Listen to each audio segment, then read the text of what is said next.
మంచో చెడో గాని మాజీ సీఎం కేసీఆర్ చెప్పినట్టే కాంగ్రెస్ పార్టీ వస్తే కరెంటు పోతుంది అనేది కండ్లారా కనిపిస్తున్నదట.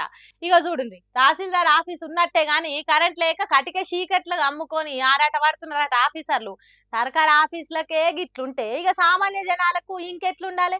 పేరుకే 24 గంటల కరెంటు గాని ఇచ్చింది లేదు సచ్చింది లేదు అంటున్నారట తహసీల్దార్ ఆఫీస్కి పోయిన జనాలు.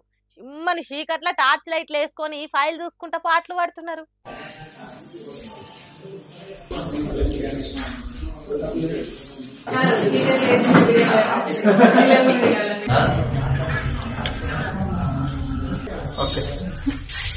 జగిత్యాల పట్టణంలో ఉన్న తహసీల్దార్ ఆఫీస్ లో తహసీల్ గీ తిరుగున్నది. గంటల కొద్ది కరెంట్ లేక కంప్యూటర్లు పనిచేయలేదు. సర్టిఫికెట్లు రిజిస్ట్రేషన్ల కోసం వచ్చిన ప్రజలు పాటలు పడ్డరు.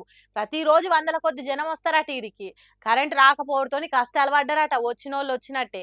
మరి ఆ కరెంటు ఎందుకు పోయింది? సర్కారే చక్కగా ఇస్తలేదా లేకుంటే వేరే ఎక్కడైనా కరెంటు తీగలు తెగితే రిపేర్లు చేస్తున్నారా అనేది తెలియదు. కానీ కాంగ్రెస్ సర్కార్లో కరెంటు ఉండదు. రాష్ట్రంలోనే కాదు సర్కార్ ఆఫీసులలో కూడా కరెంటు లేక కష్టాలు పడుతున్నారు.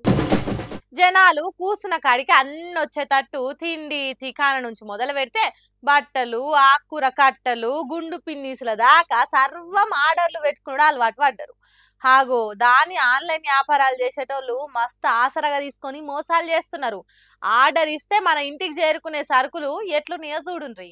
ఇక్కడ జరిగే ప్యాకింగ్లు చూస్తే నోట్లకు బుక్కెడు బువ్వ కూడా పోదు, అంత గలీజ్గున్నాయి. నీరు గారుకుంటా కొన్ని, కుళ్ళిపోయినాయి ఇంకొన్ని, పురుగులు మెసులుకుంటా మరికొన్ని. అబ్బో, గలీజ్కు అమ్మ మొగుని తీరుగున్నాయి.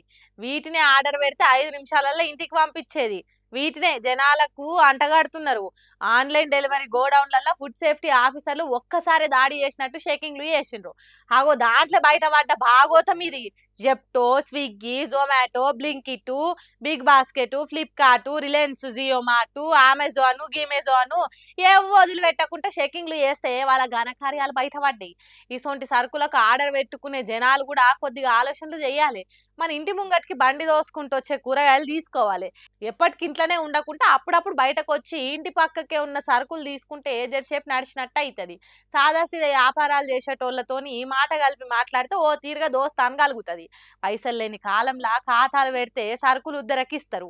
మనుషులతోని మెదిలే పద్ధతి తెలుస్తుంది. కాబట్టి ఆన్లైన్ ఆర్డర్లతోని పానాలు ఆగం చేసుకోకుండ్రి. ఇరుగు పొరుగు నుండే కిరాణా షాపోళ్ళతోని వన్సిప్పి మాట్లాడుండ్రి. తాజా కూరగాయలు వస్తువులు అమ్మేటోళ్లకు రూపాయో 2 రూపాయలు లాభం జరిగేటట్టు చేయుండ్రి. అంతేగాని అడ్డమైన ఆన్లైన్ ఆర్డర్లతోని పానాలు ఖరాబ్ చేసుకోకుండ్రి.